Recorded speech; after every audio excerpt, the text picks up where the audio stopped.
When Officer Jack Malone wrongfully arrests a young black girl, his life is turned upside down by the resulting community outrage. As the town erupts in protests and the media swarms the story, Jack is forced to face the consequences of his actions. Will he find redemption in a community that no longer trusts him, or has he already done too much damage? Karma doesn't forget, and Jack is about to learn that some mistakes echo far beyond a moment of judgment. Before we get started, make sure to hit that like button, subscribe for more exciting content, and let us know where you're watching from in the comments. Now let's dive in. Officer Jack Malone had been a part of the police force for over 15 years. He was seen by his colleagues as a no-nonsense type of officer, someone who followed the rules and prided himself on maintaining order. On this particular day, like many others, Jack found himself patrolling the quiet suburban streets of the town he had served for so long. His eyes were sharp, scanning for anything out of place. But today, something different was weighing on his mind. There had been a string of minor thefts in the area recently. Nothing major, just a few missing bicycles and some reports of petty vandalism. Still, it was enough to put Jack on edge. He was determined to catch whoever was responsible. That determination, mixed with his preconceived biases, created a dangerous mindset. He didn't consciously recognize it, but over the years, Jack had developed certain assumptions about who was responsible for trouble in the town, and these assumptions often had to do with race. As he cruised down the street, something caught his attention. A young black girl, no older than 7, was playing outside a modest house at the end of the block. She was happily twirling in a circle, clutching a doll close to her chest, completely lost in her own world of imagination. Her laughter filled the air, innocent and pure. But Jack's thoughts weren't on her innocence. His mind, already conditioned to look for trouble, immediately linked the sight of the child to the recent crimes. "She's too young to be involved," Jack muttered under his breath, but still, a nagging suspicion lingered. She was in the wrong place at the wrong time, or so he convinced himself.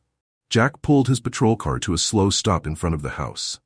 As he stepped out of the car, he adjusted his belt, the weight of his authority palpable in the air. The little girl, Maya, stopped spinning and looked up, her wide eyes blinking at the sudden presence of the officer. She wasn't scared. At least, not yet. She had been taught that the police were there to help, not harm. "Hey there," Jack said in a voice that attempted to sound friendly, but came off more gruff than intended. "What are you doing out here?" Maya, a little confused but not intimidated, replied, "Just playing with my dolly." Jack glanced around the yard, his eyes scanning for something, anything, that would justify his growing suspicion. "You live here?" he asked, his tone more interrogative now. Maya nodded quickly, pointing toward the house. "Yes, with my mommy." It should have been the end of it, a simple exchange, maybe a friendly wave goodbye. But Jack couldn't let it go. His mind was already working overtime, linking this innocent child to the neighborhood troubles. What if she had seen something? What if someone in her family was involved? His thoughts spiraled, feeding his unjustified paranoia. "Mind if I ask you a few questions?" Jack asked, stepping closer. Maya, sensing a shift in his tone, backed up a little, unsure of what she had done wrong. Before she could answer, the front door of the house swung open, and out came Angela, Maya's mother. She had been watching from the window and could tell something wasn't right. "Is there a problem, officer?" Angela asked, her voice steady but laced with concern. She wasn't confrontational, but she knew her daughter had done nothing wrong and wanted to make that clear. Jack barely glanced at Angela, keeping his attention on Maya. "Just asking a few questions," he replied dismissively. Angela's heartbeat quickened. She had seen this type of interaction before, the kind where innocent children were treated as suspects because of the color of their skin. Her instincts as a mother kicked in, and she stepped between Jack and her daughter. "Maya hasn't done anything wrong. She's just a child, playing outside her own home," Angela said, her voice now firm. But Jack wasn't ready to back down. His pride, combined with the subconscious biases that guided his decisions, pushed him to take control of the situation. "Ma'am, I need you to calm down," he said, his hand moving toward the handcuffs at his waist. "I'm just doing my job." Angela's eyes widened in disbelief. "Your job?" Your job is to harass a 7-year-old playing with her doll?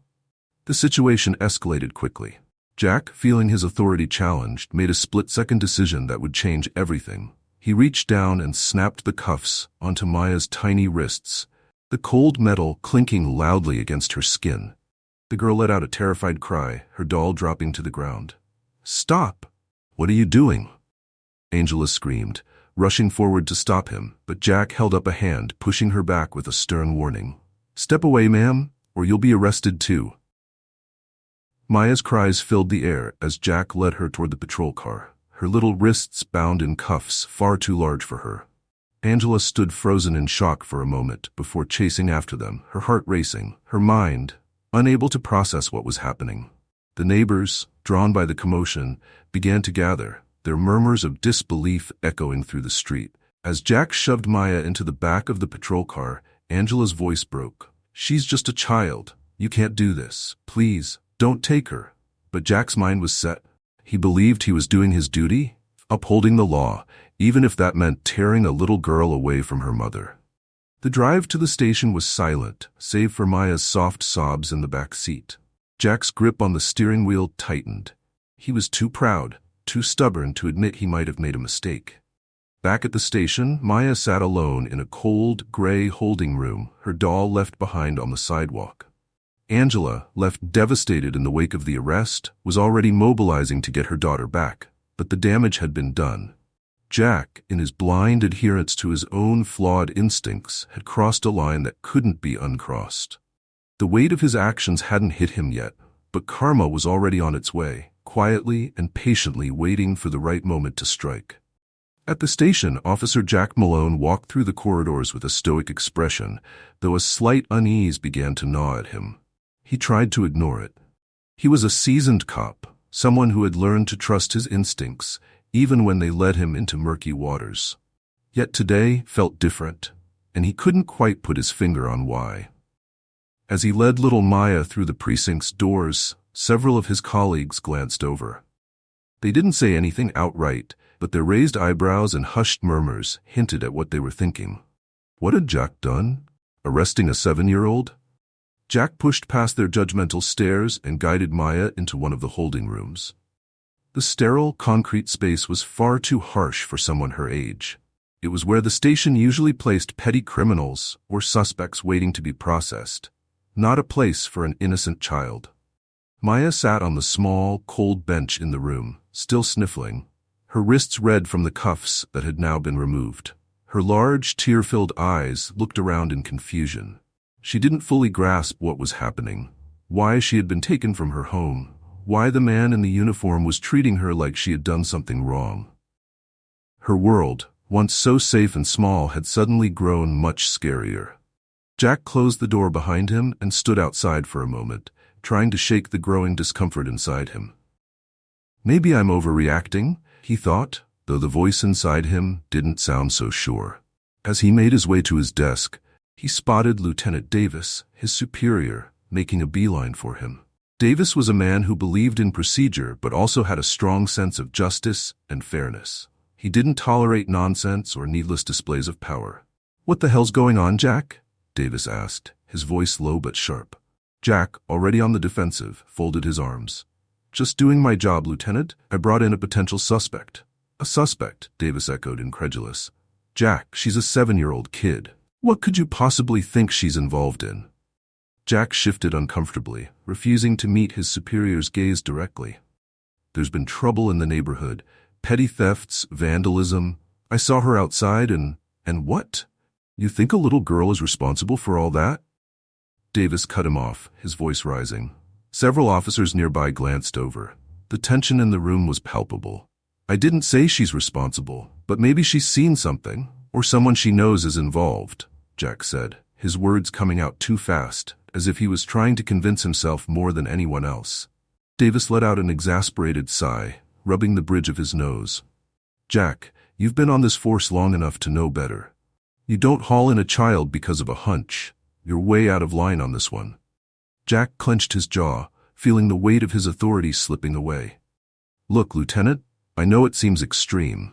But nothing," Davis interrupted. "Get that kid out of here. Now." Jack didn't move. His pride, the very thing that had driven his decision, kept him rooted in place. "You want me to just let her go? We can at least question her. She's a child, not a criminal." Davis's voice cut through the air like a knife. "You've already crossed a line.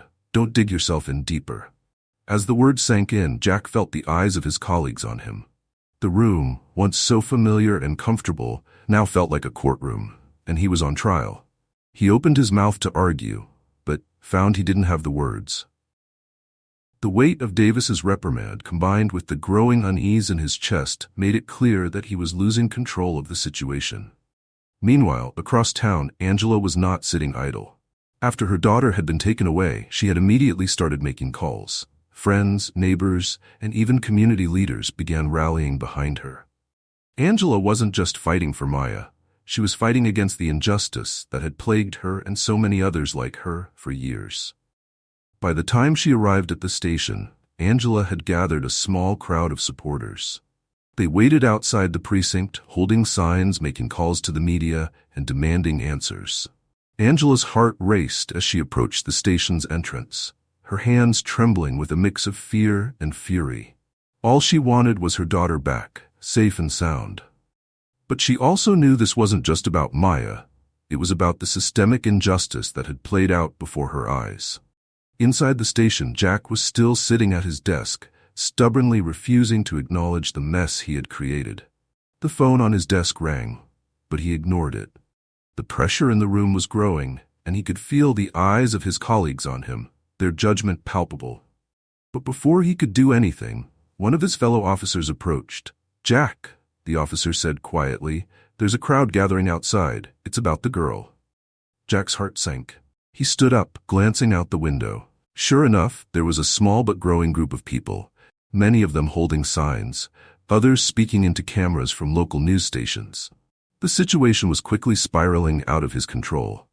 Angela stormed through the doors, her face pale with anger and worry.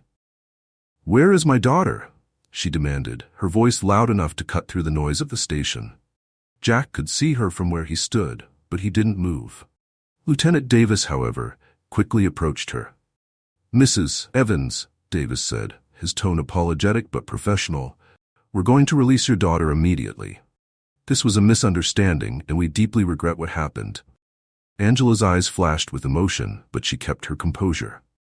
"A misunderstanding?" she repeated, her voice cracking with barely contained fury. "My child was handcuffed and taken away from her home for no reason. This is not just a misunderstanding." Davis nodded, understanding her anger, but knowing there was little he could say that would make it right. "You're right. It was wrong. We're doing everything we can to fix this. Your daughter will be released in a moment." Angela watched as Maya was led out of the holding room, her small hand clutching the police officer's jacket, her eyes still wide with fear. The sight shattered Angela's heart. She rushed forward, kneeling to pull her daughter into her arms, hugging her tightly, as if holding her could undo everything that had happened. "Mommy," Maya whispered, her voice trembling, "I didn't do anything wrong." Tears welled up in Angela's eyes as she kissed her daughter's forehead. "I know, baby. I know. It's over now." As Jack watched from across the room, a strange hollowness settled in his chest. The sight of Angela hugging her daughter, comforting her, made him feel something he hadn't expected: regret. But it was too late to take back what he had done. The damage was already done, and he was left to deal with the consequences of his actions. Outside the station, the crowd had grown. What started as a few concerned neighbors had now turned into a full-blown protest. The injustice was clear, and the people were demanding accountability. Jack could hear the chants and shouts from his office, and with each one, the reality of his mistake weighed heavier on him. For the first time in a long time, Jack wasn't sure if he had made the right choice. The weight of his actions, the repercussions he had set in motion, were only just beginning to unfold. The following day, the storm that Jack Malone had created began to show its full force. The town, once quiet and relatively peaceful, now buzzed with tension. The protest outside the police station had continued late into the night, and by morning it had grown. People who normally wouldn't have involved themselves in such matters now found themselves unable to look away. The injustice of a 7-year-old girl being handcuffed and detained by the police was too glaring to ignore. Jack, however, tried to go about his day as if nothing had changed. He put on his uniform, clipped his badge to his chest, and prepared for another day of patrol. But something felt different. His confidence, the unshakable certainty in his own actions, was gone. It had been replaced with a gnawing sense of doubt, though he tried to suppress it. As Jack drove through the town, the streets he knew so well felt foreign. People stared at his patrol car longer than usual, their faces filled with expressions he couldn't quite read. Were they angry? Disgusted? Disappointed? Maybe it was all of those things. Jack had never cared much for the opinions of others when he was on the job. He believed in his authority and trusted his instincts. But now, that trust was cracking. Pulling up to the precinct, Jack noticed a group of reporters gathered outside the station. He saw their cameras turn toward him as he exited the car, and he felt the weight of their lenses, the silent judgment of the media. They were here for the story of what Jack had done. A part of him wanted to defend himself, to tell them that he was just doing his job, that he had followed protocol. But deep down, even he knew that wasn't true. "Officer Malone," one of the reporters called out as he walked toward the building. "Do you have any comment on the arrest of Maya Evans?" Jack ignored the question and pushed through the door, but the buzz outside followed him in. Inside the station, the mood was equally tense. His colleagues, who had once greeted him with nods and casual conversation, were now distant. The usual banter was gone, replaced with a heavy, uncomfortable silence. As Jack made his way to his desk, Officer Riley, one of the newer recruits, caught up to him. "Jack, have you seen the news? This thing with the girl, it's all over the place. People are talking about it non-stop." Jack grunted, pretending to brush it off. "Yeah, I know. It'll blow over." But Riley shook his head, his expression more serious than Jack had ever seen. "I don't think so, man. People are angry. I mean, they're saying it's an abuse of power, that it's racial profiling. There's talk about filing charges." The words hit Jack harder than he expected. He sat down at his desk, trying to process it all. Filing charges? Against him? For what? Doing his job? His mind whirled with confusion and defensiveness. How had things spiraled so far out of control? Later that morning, Lieutenant Davis called Jack into his office. The room was small but neat, with framed commendations and plaques lining the walls. Jack had been in there plenty of times before, but today felt different. "Sit down, Jack," Davis said, motioning toward the chair. Jack sat, feeling an unusual sense of unease. Davis leaned back in his chair, looking at Jack for a moment before speaking. "We need to talk about what happened yesterday." Jack nodded, though his throat felt dry. "Look, I know it looks bad, but I was just following my gut. I thought—" Davis held up a hand to stop him. "I don't care what you thought, Jack. What you did was wrong. You can't justify putting a child in handcuffs because of a suspicion, especially when there was no evidence to back it up." Jack clenched his fists in his lap, feeling his pride flare up. "Lieutenant, I was just trying to keep the community safe. There've been reports of theft, and I thought she might know something. It's not like I hurt her." Davis' eyes narrowed, his patience wearing thin. "Not like you hurt her? Jack, you traumatized that girl. Do you have any idea what it feels like for a child to be taken away from their home in handcuffs? You scared her, and her mother. You turned their world upside down." Jack shifted in his seat, his defenses rising again. "I didn't mean to." "I don't care about your intentions, Jack. I care about what happened," Davis said firmly. "And so does the rest of this town. People are angry, and they have every right to be." For the first time, Jack didn't have a quick response. He looked down at his hands, the same hands that had cuffed a 7-year-old girl. In his mind, he replayed the scene from the previous day. Maya's wide, tear-filled eyes, the panic in Angela's voice. It had all seemed justified at the time, but now, sitting in Davis's office, it felt different. Wrong. Davis leaned forward, his voice softer now. "Look, Jack, I know you've been doing this job a long time, and I know you've had your share of tough situations. But this isn't about following orders or gut instincts. It's about doing what's right, and yesterday, you didn't do that." Jack swallowed hard, the weight of Davis's words pressing down on him. He had spent years priding himself on being a good cop, on making the tough calls, but now he wasn't sure where that confidence had gone. As Jack sat there, the door to the office opened and another officer stepped in. "Lieutenant," the officer said, "there's a community leader outside. They want to speak with Officer Malone." Jack's heart sank. The protests, the community outrage. It was finally catching up to him. Davis glanced at Jack, then back at the officer. "Tell them we'll handle it," he said, but Jack could sense the growing pressure. The community wasn't going to let this go easily. When Jack left the office, he could see through the window that more people had gathered outside the station, their signs held high, their voices louder than before. Angela was there, standing strong despite the pain she had endured. Her face was a mix of grief and determination. She wasn't just fighting for Maya anymore. She was fighting for justice, for accountability. Jack stared at the crowd, his mind swimming. He had always believed that he was one of the good guys, that his decisions, even the tough ones, were justified. But now, as the community stood united against him, he began to see the cracks in his perception. Maybe he wasn't the hero he thought he was. As he turned away from the window, Jack's phone buzzed. He looked down and saw a flood of messages, news alerts, social media posts, comments from people he hadn't heard from in years. Everyone was talking about the incident. Everyone had an opinion, and none of them were on his side. Jack sat down at his desk, feeling more isolated than ever. His colleagues, once friendly and supportive, now kept their distance. The station, usually a place where he felt in control, now felt like a cage. Jack's world was collapsing, and he didn't know how to stop it. The ripple of consequences had begun, and there was no turning back. The days that followed felt like a slow, suffocating descent for Jack Malone. The protest outside the station grew larger every day, drawing in not just local residents, but media from neighboring areas as well. What had started as a small group of community members seeking justice for Maya had snowballed into a full-scale movement. The story had become a symbol of something bigger than just one incident. People were talking about prejudice, systemic bias, and the abuse of power in ways Jack had never anticipated. Jack's name was all over the news, his actions dissected by anchors, pundits, and online commentators who didn't know him personally but knew enough about the story to vilify him.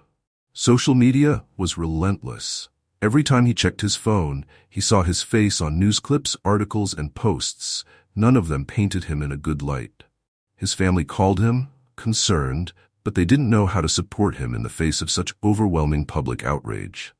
At work, Jack had been placed on administrative leave while the department investigated the incident. The investigation wasn't just a formality. It had become necessary due to the intense pressure from the public and the media. The town's leaders were eager to show that they were taking the matter seriously, that justice would be served, whatever the outcome. Jack, however, didn't know what justice looked like anymore. He spent his days at home, alone, with nothing but his thoughts to keep him company. His wife had taken the kids to her sister's house, worried about how the media attention might affect them. Jack hadn't argued.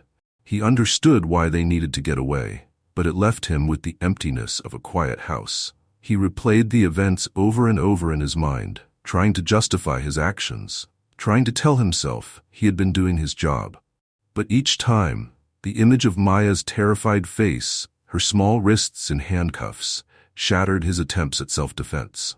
One afternoon, Jack decided to take a drive to clear his head. He knew it wasn't safe for him to be seen in certain parts of town right now. People recognized him, and some of the looks he got were hostile. Still, he needed to get out, to escape the walls of his own home. As he drove through the streets, he noticed how different everything seemed. The neighborhood, once so familiar and mundane, now felt charged with tension. He couldn't go anywhere without seeing the signs of protest. Flyers posted on telephone poles, groups of people gathering in front of city buildings, even kids wearing t-shirts that had Maya's name printed on them. He turned down a side street, hoping to avoid any confrontation, when something caught his eye. Up ahead, in a small park tucked between two apartment complexes, he saw a group of children playing. Jack slowed the car, feeling a strange pull to the scene. The kids were laughing, running around, and shouting, in that carefree way that only children can. In the middle of them, he saw her, Maya. Jack's breath caught in his throat. There she was, the same little girl he had wrongly accused, the girl he had handcuffed and taken away from her home. She was holding her doll, the same one she had been clutching when he first approached her. Despite everything that had happened, Maya was smiling, laughing with her friends. The sight of her, happy and carefree, twisted something deep inside him. Jack parked the car across the street and sat there, watching. Maya didn't notice him, too caught up in the joy of playing. For a moment, Jack wanted to get out of the car, to walk over and tell her how sorry he was, to explain that he had made a terrible mistake. But he knew that wasn't something a child could understand. It wasn't her job to absolve him of his guilt. As he watched her, the full weight of what he had done hit him like a tidal wave. He had taken something from her that day. Something that no apology could fully restore. She might have returned to playing with her friends, but the trauma of that moment, the confusion, the fear, would stay with her. Jack had no right to be forgiven for that.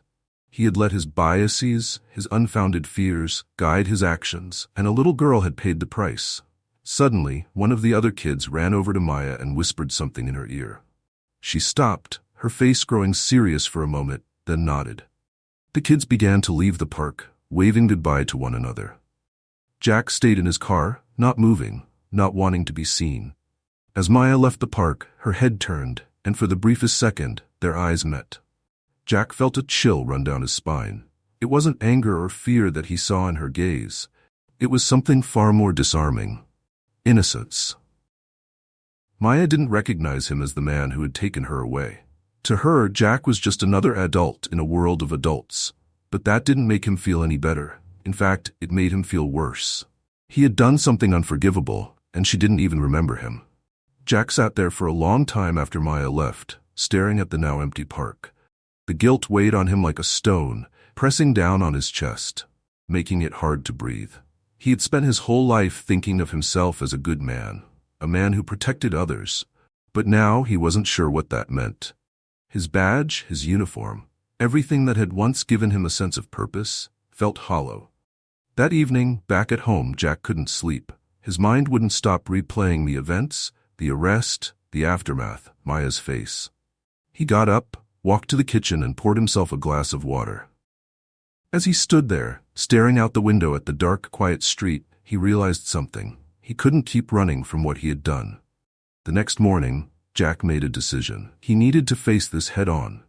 He couldn't undo the damage, but maybe he could start making things right. He contacted a community mediator, someone who worked to resolve conflicts between the police and the community. Jack knew it wouldn't be easy, but he wanted to meet with Angela and Maya. He needed to apologize, not just for the sake of his own conscience, but because it was the right thing to do. When the mediator reached out to Angela, she was hesitant. Jack didn't blame her. After everything that had happened, why should she want to meet with the man who had caused her family so much pain? But after some time, Angela agreed. She wasn't doing it for Jack. She was doing it for Maya, for her daughter's healing. The day of the meeting arrived, and Jack was a nervous wreck. He had faced dangerous situations on the job before, but this felt different. This wasn't something he could fix with authority or procedure. This was about humility, about taking responsibility for the harm he had caused. Angela and Maya arrived at the community center where the meeting was being held. Angela's face was stoic, her guard clearly up, while Maya stayed close by her side, clutching her doll once again. The sight of them made Jack's heart ache. He knew he had no right to ask for their forgiveness, but he had to try. The mediator guided them into a quiet room where they could talk. Jack sat across from Angela and Maya, his hands trembling slightly. He took a deep breath and began to speak. "I want to start by saying that I know what I did was wrong," Jack said, his voice thick with emotion. "I let my own biases cloud my judgment, and I hurt you both in a way that I can never fully undo. I'm deeply, deeply sorry." Angela didn't respond right away. She looked at Jack with hard, piercing eyes, her silence more powerful than any words could have been. Jack continued, his voice breaking slightly. "I can't change what happened, but I'm here to tell you that I've learned from it. I understand now how my actions hurt you, and I'm going to spend the rest of my life trying to make sure nothing like this ever happens again." Angela's expression softened just a little, though the pain was still evident. She glanced at Maya, who was quietly sitting beside her. Finally, Angela spoke, her voice steady but emotional. "You hurt my daughter, and you hurt me. I'm not going to say it's okay, because it's not. But I appreciate that you're here. I appreciate that you're taking responsibility." Jack nodded, his heart pounding in his chest. He looked over at Maya, who was still holding her doll, her face calm. "Maya," he said softly, "I'm sorry." Maya looked at him for a moment, then back at her mother. She didn't say anything, but her presence, her ability to sit in that room with him, felt like a small step toward healing. The meeting ended quietly, with no grand gestures of forgiveness, but Jack left knowing that he had taken the first step in a long journey toward redemption. Karma had caught up to him, and now it was up to him to make amends. The days after the meeting with Angela and Maya were some of the most introspective Jack had ever experienced. It was as if a mirror had been held up to his life, reflecting back his mistakes, his biases, and the consequences of his actions in painful clarity. He had spent years building an identity around being the protector, the enforcer of law, someone who believed in justice. But now, Jack realized that justice wasn't just about enforcing rules. It was about fairness, empathy, and understanding. Back at the station, Jack's administrative leave was extended, which only deepened his sense of isolation. His colleagues, once quick to share a joke or a story, now approached him with caution or didn't approach him at all. The department was under scrutiny.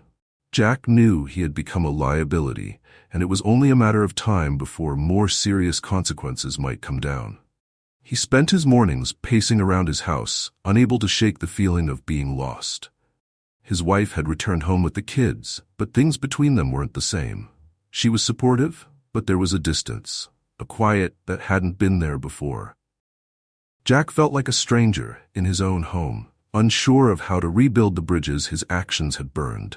One morning, as Jack was sipping his coffee and staring blankly out the window, his wife approached him.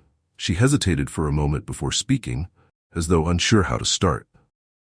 "Jack," she said softly, "have you thought about what comes next?" Her question lingered in the air. He knew she wasn't just talking about the job.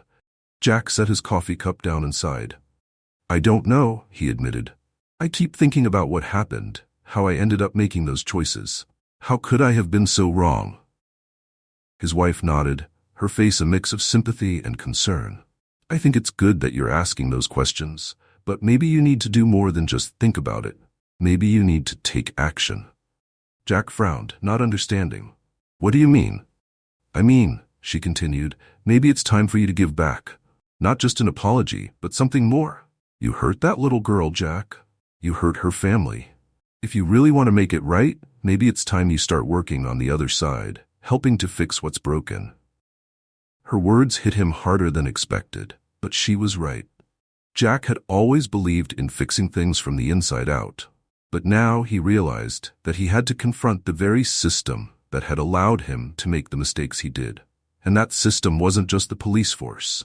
It was the way society viewed and treated people based on skin color, background, or status.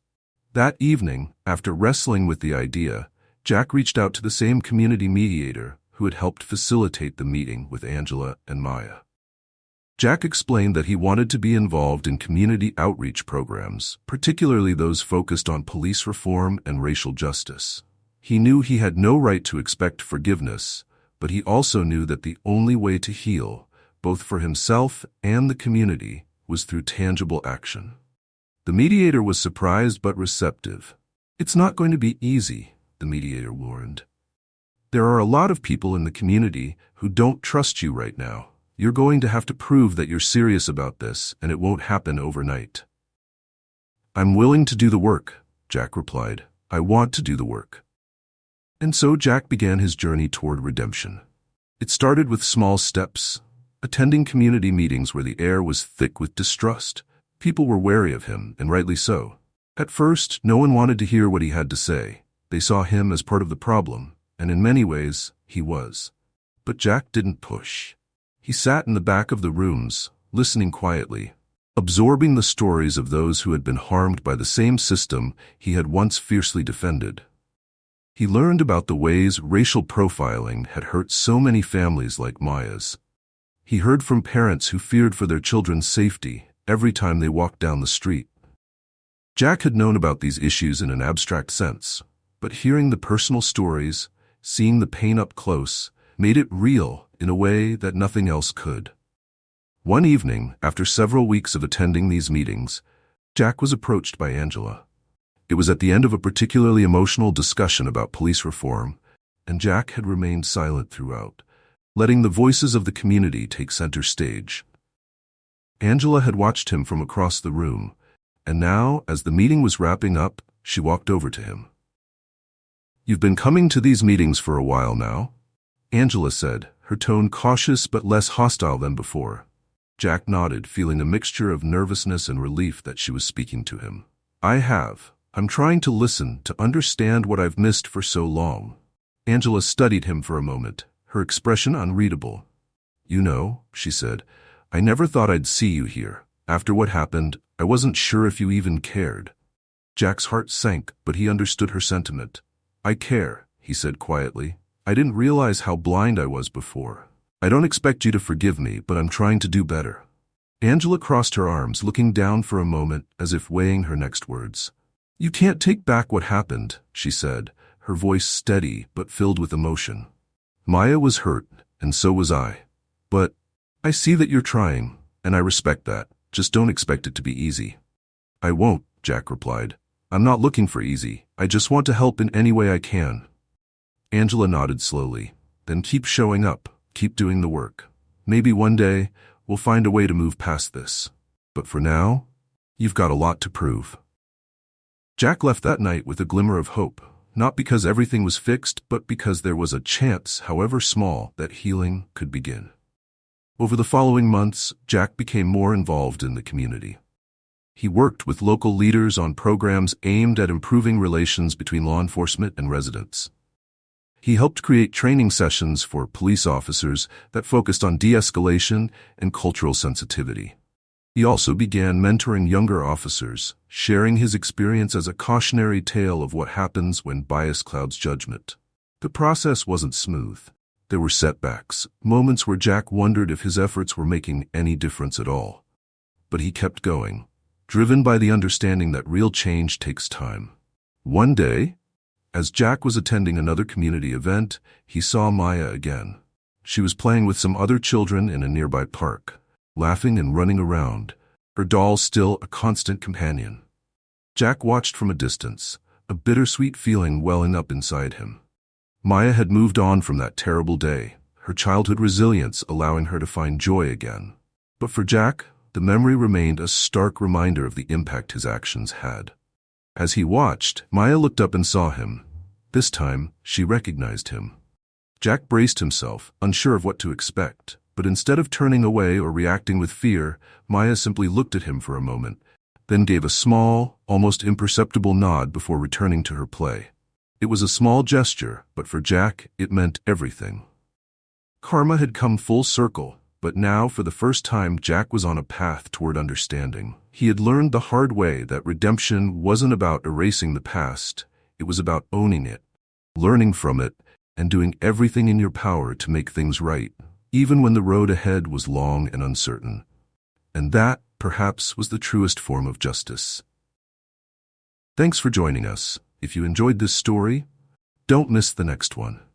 Click on the video now to watch. We appreciate your support, and we'd love to hear your thoughts in the comments.